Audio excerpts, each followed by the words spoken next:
രണ്ട് എംപിമാരിൽ നിന്നാണ് രാജ്യത്ത് ബിജെപി ഈ സ്ഥിതിയിൽ എത്തിയതെന്നും കേരളത്തിലും പാർട്ടി വിജയിക്കുമെന്നും ദേശീയ അധ്യക്ഷൻ നിതിൻ നബീൻ 30 വർഷം ത്രിപുരയിലുണ്ടായിരുന്ന CPM ഭരണം അവസാനിപ്പിച്ചു.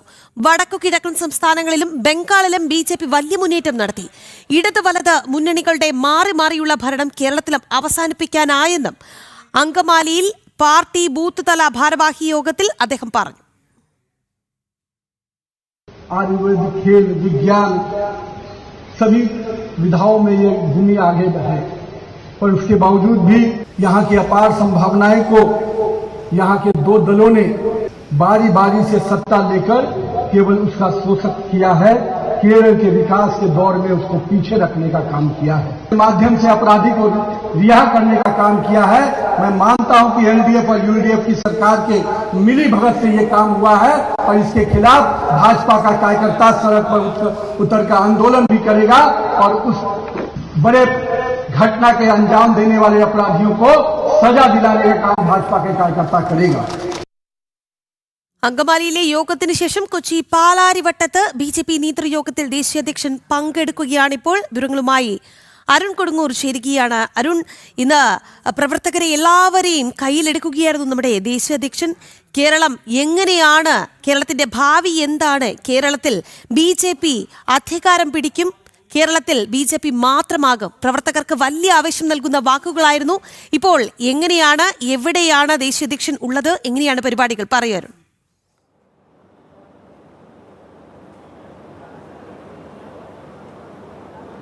രാഖി, അതിൽ ഏറ്റവും പ്രധാനമായി നമുക്ക് മനസ്സിലാക്കേണ്ട ഏറ്റവും പ്രധാനപ്പെട്ട കാര്യം എന്നത് ഈ ദേശീയ അധ്യക്ഷനെ പ്രഖ്യാപിച്ച ശേഷം ആഴ്ചകൾ മാത്രമേ ഉള്ളൂ. പക്ഷേ ആഴ്ചകൾക്ക് ഉള്ളിൽ കേരളത്തിലേക്ക് അദ്ദേഹം എത്തിയിരിക്കുകയാണ്. അതുകൊണ്ട് തന്നെ നമുക്ക് കൃത്യമായി തന്നെ മനസ്സിലാക്കാം കേരളം പോലൊരു സംസ്ഥാനത്തിന് BJP ദേശീയ നേതൃത്വം എത്രത്തോളം പ്രാധാന്യമാണ് നൽകുന്നതെന്നുള്ളത് ഏറ്റവും പ്രധാനമായി നമുക്ക് മനസ്സിലാക്കാൻ കഴിയും. അതോടൊപ്പം തന്നെ കേരളത്തിലെ രാഷ്ട്രീയ സാഹചര്യം അത് കൃത്യമായി മനസ്സിലാക്കിക്കൊണ്ടുള്ള ഒരു പ്രസംഗമായിരുന്നു അദ്ദേഹം അങ്കമാലിയിൽ നടത്തിയത്. ഇടത് വലത് മുന്നണികളെ കൃത്യമായി വിമർശിക്കുന്നതിനൊപ്പം തന്നെ കേരളത്തിൽ BJPക്ക് ഉണ്ടാകാൻ പോകുന്ന വലിയ മാറ്റത്തെക്കുറിച്ചുള്ള കൃത്യമായുള്ളൊരു സൂചന തന്നെയാണ് അദ്ദേഹം നൽകുകയും ചെയ്തിരിക്കുന്നത്. അത് കൃത്യമായി തന്നെ പ്രാവർത്തികമാക്കും. 2 MPയിൽ നിന്നാണ് BJP രാജ്യം ഭരിക്കുന്ന പാർട്ടിയായി, ലോകത്തിലെ ഏറ്റവും വലിയ പാർട്ടിയായി മാറുന്നതടക്കമുള്ള ആ കാര്യങ്ങൾ പ്രവർത്തകർക്കിടയിലേക്ക് കൃത്യമായ ആത്മവിശ്വാസം നൽകുന്ന രീതിയിലേക്കുള്ള ഒരു സംസാരം തന്നെയായിരുന്നു, അല്ലെങ്കിൽ ഒരു പ്രസംഗം തന്നെയായിരുന്നു അദ്ദേഹത്തിൻ്റെ ഭാഗത്തു നിന്നും ഉണ്ടായത്. അതിൽ ഏറ്റവും പ്രധാനമായി മറ്റൊരു പ്രധാനപ്പെട്ട കാര്യം നമുക്കറിയാം, തദ്ദേശ സ്വയംഭരണ തെരഞ്ഞെടുപ്പുമായി ബന്ധപ്പെട്ട് വലിയ മുന്നേറ്റം കേരളത്തിൽ ഉടനീളം BJPക്ക് നടത്താനായി ഗ്രാമ നഗര വ്യത്യാസമില്ലാതെ എല്ലായിടങ്ങളിലും ശക്തി തെളിയിച്ചുകൊണ്ട് BJP NDA സഖ്യം മുന്നോട്ട് പോവുകയാണ്. ഇവിടെ തന്നെയാണ് ഇനി നിയമസഭാ തെരഞ്ഞെടുപ്പിലേക്ക് ഒരുങ്ങുകയാണ്. അരയും തലയും മുറുക്കിയുള്ള പ്രവർത്തനത്തിലാണ്, ബൂത്ത് തലത്തിലുള്ള പ്രവർത്തനങ്ങൾ, ചിട്ടയായുള്ള പ്രവർത്തനങ്ങളൊക്കെ തന്നെ നടത്തി വരുന്ന BJP പ്രവർത്തകർക്ക്, BJP നേതാക്കൾക്ക് വലിയ ആശ്വാസം പകരുന്ന ഒരു സന്ദർശനം കൂടിയാണിത്. കാരണം അത്തരത്തിൽ ഒരു വലിയ ചേർത്ത് നിർത്തൽ തന്നെയാണ് ആ ഒരു പ്രസംഗത്തിലൂടെ എല്ലാം തന്നെ നമുക്ക് മനസ്സിലാക്കുന്നത്. എന്തായാലും കേരളത്തിന് ആവശ്യമുള്ളതൊക്കെ തന്നെ വികസന കാര്യത്തിൽ കേരളത്തെ കൈപിടിച്ച് ഉയർത്തുന്നതിനുള്ള നടപടികൾ, അതോടൊപ്പം തന്നെ പാർട്ടി പ്രവർത്തകർക്ക് ആത്മവിശ്വാസം നൽകുന്ന ആ വാക്കുകൾ തന്നെയായിരുന്നു അദ്ദേഹത്തിൻ്റെ ഭാഗത്തു നിന്നുള്ളത്. ഇപ്പോൾ അദ്ദേഹമുള്ളത് പാലാരിവട്ടത്താണ്. പാലാരിവട്ടത്തെ ഒരു ഹോട്ടലിലാണ് ഈ യോഗം നടക്കുന്നത്. അത് സംസ്ഥാന ഭാരവാഹികൾ, അതോടൊപ്പം തന്നെ ജില്ലാ പ്രസിഡന്റുമാർ, അതോടൊപ്പം തന്നെ ജില്ലാ ജനറൽ സെക്രട്ടറിമാർ, ഇവരുടെ ഒരു യോഗമാണ് നടക്കുന്നത്.